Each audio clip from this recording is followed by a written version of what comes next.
Bienvenue à tous dans À l'affiche Planète Afro, l'émission consacrée à l'actualité culturelle africaine et caribéenne. Et pour ce numéro de printemps, deux artistes au parcours singulier et inspirant.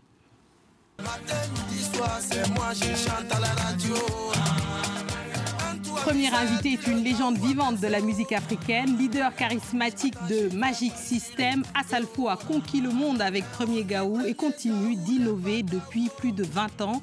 Entrepreneur, visionnaire et engagé, il a fondé le Festival des musiques urbaines d'Anoumabo, FEMUA, dont il fête la 17e édition qui se tiendra du 17 au 20 avril, placé sous le thème du civisme et de la sécurité routière, avec la Guinée comme pays à l'honneur.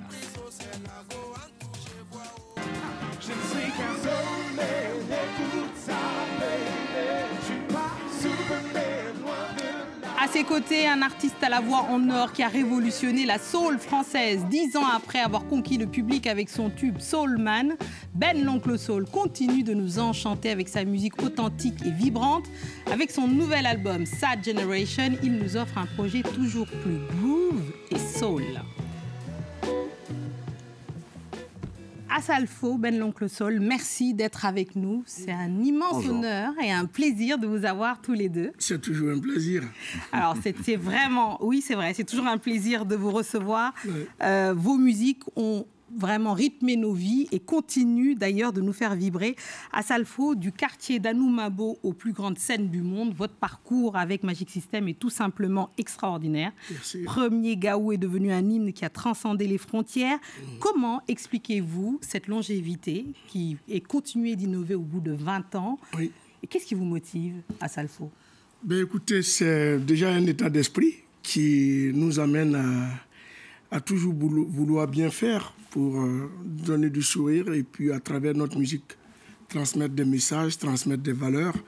Et vous savez que pour transmettre des valeurs, il n'y a pas de limite, il n'y a pas de saison. À tout moment, on a envie de transmettre. Et bon, voilà, aujourd'hui, on continue plus ou moins à travers la musique, à travers toutes les activités que nous faisons en annexe pour pouvoir toujours transmettre ces valeurs.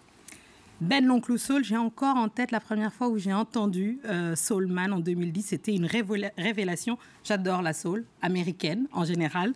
Votre premier album est devenu triple disque de platine. À l'époque, vous étiez un ovni, un soul man authentique français. 15 ans après, vous êtes toujours là. Pareil. Toujours un ovni. Je crois que t'allais dire. Pas un ovni. Toujours un ovni. Pas un ovni. Mais qu'est-ce qui vous motive, vous? La foi. Hein. La foi, ce truc qui a été placé peut-être chez moi. Et je me suis dit, ça doit être pour une bonne raison. Alors je continue. Voilà. Je donne ma vie à ça. Ce truc, c'est la voix? Ouais, le talent peut-être, la voix, l'envie, l'inspiration surtout en fait. C'est ça que je me dis. Tant que j'ai de l'inspiration, je continue. Et puis quand j'en aurai plus. Je me disais, comme c'est une chance de vous avoir tous les deux sur scène, vous êtes sur ce plateau, vous êtes tous les deux de grands tubes-man. Je propose qu'on écoute un florilège de vos tubes et qu'on en parle après, parce qu'il y a une question sur l'après-tube, justement. Ouais. On écoute.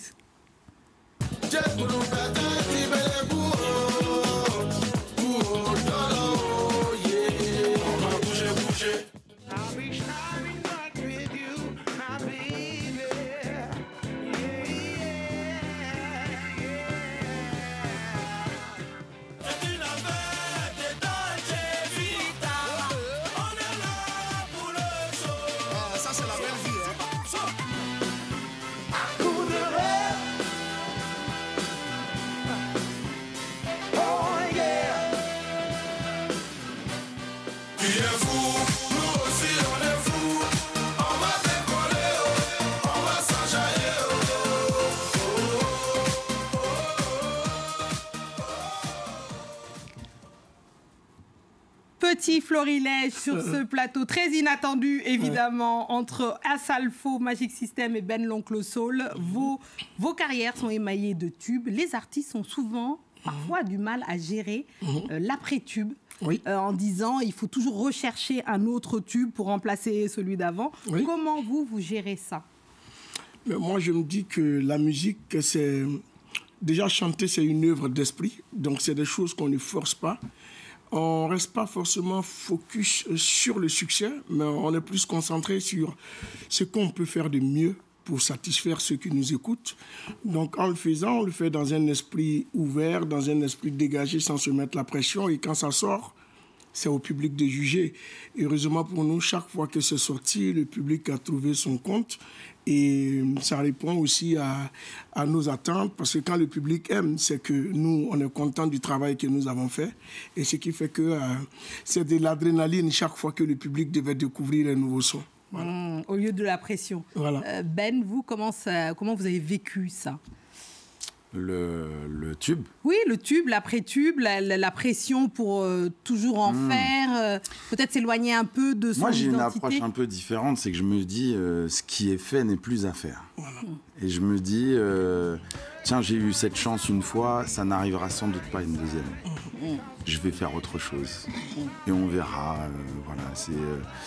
le plus dur, c'est sans doute le vide que ça laisse derrière, parce que quand il y a l'enthousiasme du public, c'est vrai que c'est aliénant presque. Il y a un côté, c'est addictif. On a envie de ça. Mais ma petite voix intérieure me dit, concentre-toi sur ta musique. Ouais. Sur le travail. Là, parlons justement de ce 8e album, 7e studio, Sad Generation. Je propose, dites-nous déjà, qui est sad? Qui est triste? Je dis ça pour ceux qui n'ont pas fait anglais LV1. Sachez qu'ils chantent en anglais. Hein. Alors là, ils chantent en anglais. Sad Generation, c'est de ces nouveaux albums. Si tu veux, c'est un clin d'œil à mes repères, on va dire blues, soul. Il y a toujours une histoire de tristesse dans les chansons, tu sais, de soul. Il y a toujours une histoire d'amour qui a mal tourné, il y a toujours un truc comme ça. Et en fait, c'était un clin d'œil au côté blues, parce qu'il y a beaucoup de guitare dans l'album. Oui. Et je pense qu'il y a plus la connotation de blues dans ce disque que dans les précédents. Oui. Donc, c'était en partie pour ça. C'est pas vous qui êtes triste quand même, rassurez-vous. Non, mais j'ai toujours eu la petite larme dans le coin de l'œil. Moi, j'ai toujours été comme ça. Je suis un sentimental. Mais j'aime bien. En fait, c'est ça que j'essayais d'expliquer. J'ai pas réussi une autre interview que j'avais faite, mais j'essayais d'exprimer que c'est de la mélancolie, en fait. C'est de la mélancolie. Ouais, voilà. La mélancolie. Et j'aime bien. Si je devais choisir une couleur, ce serait le bleu. C'est pas le orange. Oui, c'est vrai. Tu vois? Ouais. Ou le violet. Ouais, mais j'aime ce côté un petit peu profond. J'aime ce côté aussi peut-être plus distant. Je sais pas comment l'expliquer, mais bon, voilà. D'accord, mais je propose d'ailleurs qu'on l'écoute, tout simplement. Avec plaisir, I Got Home. On écoute I Got Home. I got home.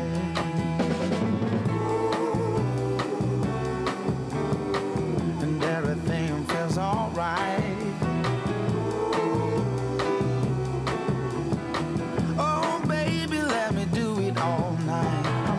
Up to you just for being a crowd. I can be myself again in the merry-go-round when all you gotta do is to be in the now. You got soul, babe, real soul, babe.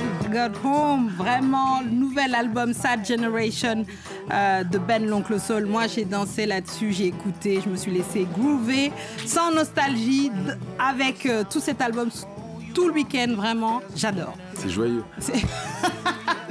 Un peu de joie quand même. Un peu de joie quand même. Asalfo, à nous. Oui. Alors, le FEMUA revient, rendez-vous incontournable de l'année. C'est à Abidjan, du 15 au 20.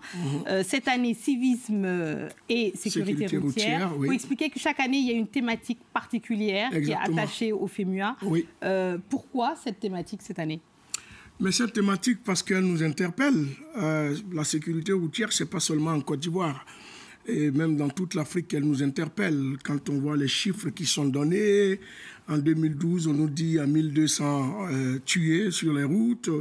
En 2021, on nous dit qu'il y a plus de 1800. On nous dit si on n'y prend pas garde, on sera à 3000 d'ici 2030. C'est là que la musique vient jouer son rôle. Aujourd'hui, la musique doit être un canal pour transmettre des messages, comme je le dis. Du très lourd, j'ai envie de dire, comme chaque année.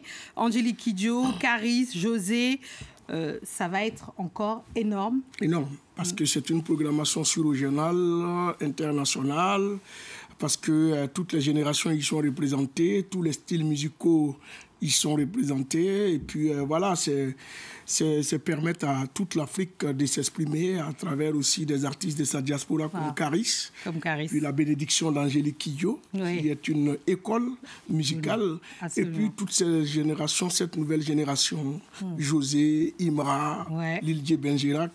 Franchement, c'est vraiment, on a mis... Faut pas rater ça, quoi, en gros. Ah non, non, ça ne faut pas rater. Non, il faut pas rater. Si vous êtes à Abidjan, ou même si vous n'êtes pas à Abidjan, prenez vos billets. Je t'ai entendu dire que tu allais rater, mais je t'ai dit, si tu ratais ça, moi, je portais plainte contre toi à Abidjan. Finalement, j'y vais. Voilà, donc j'ai été convaincue. Donc, je serai à Abidjan. On y sera avec France 24. Menacé. Avec ou menacé, on ne sait pas. C'est une menace. On va déguiser, En tout cas, on est ravis pour vous, ravis pour tous ceux qui pourront y aller, parce que c'est un événement très important pour le continent africain, évidemment, pour au-delà de la musique, mais aussi pour tout ce qu'on y charrie comme valeur, évidemment. Ben l'Oncle Soul, votre album, je rappelle, Sad Generation, est disponible. Je sais que vous êtes en tournée. J'imagine que vous avez hâte de cette tournée. Tout à fait. Il y a toutes les dates internationales. Tout est... La tournée a commencé là déjà, le week-end dernier. Et on sera en tournée en France, en Europe. Voilà, Je sais même que ce sera un peu à côté de chez moi, donc je crois que je vais venir vous voir. Ah, ben super. Voilà. Super. Merci infiniment à vous deux d'être là. On se quitte, je vous fais une petite recommandation. Vous êtes à Paris, profitez-en, il y a une exposition absolument qu'il faut aller voir. C'est Paris Noir, ça se tient actuellement au Centre Pompidou et c'est jusqu'au 15 mai. Cette exposition retrace la présence et l'influence des artistes noirs, pas simplement d'ailleurs des peintres. Il y a aussi du cinéma, il y a énormément de secteurs artistiques qui sont impliqués. En France, de 1950 à 2000, ça met en lumière 150 artistes afro-descendants d'Afrique aux Amériques. Il y a tout. Allez-y. Voilà. C'est la fin de cette émission. Merci à tous ceux qui nous ont suivis et à bientôt sur la planète Afro. À bientôt.